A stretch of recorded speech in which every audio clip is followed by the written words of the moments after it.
Smith Machine RDL. So the goal here is to lengthen the glutes and the hamstring. So one thing that I want to make very clear is that you're not thinking about bringing your hips back. You're actually going to think about lifting your glutes up to the ceiling and really pushing yourself over the bar as much as possible.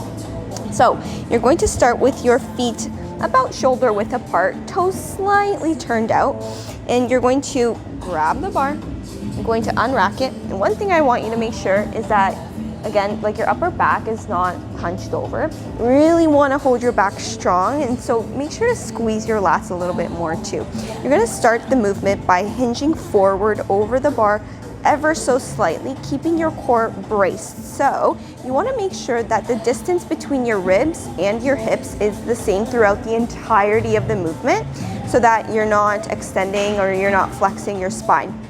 So as you come down, you want to slowly come down, and don't let your arms come down. That's why it's important for you to hold your back really, really strong. You want to slightly bend your knees a tiny bit, but again, make sure you're going over the bar as much as possible so that you're not making it into a squat like this, okay? Because that way you're not really lengthening the glutes and the hamstrings.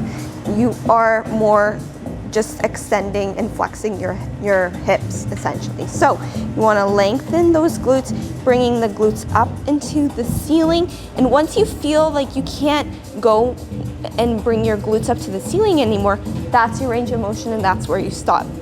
And then from here, slightly bend your knees and then push the weight through your heel and to come up and stand up as well, okay?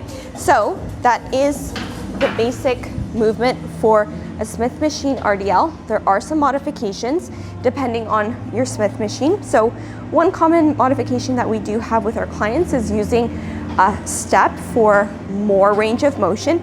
Again, this will depend on your flexibility of your hamstring. So those of you who have more flexible hamstrings and maybe have a Smith machine that has a little bit of a lift, you will need a platform to elevate yourself so that now you can hinge over a little bit more if the range allows you to go down more, okay? So definitely do check with your coach and make sure you send them form videos as well so that you can get the most out of your Smith Machine RDL.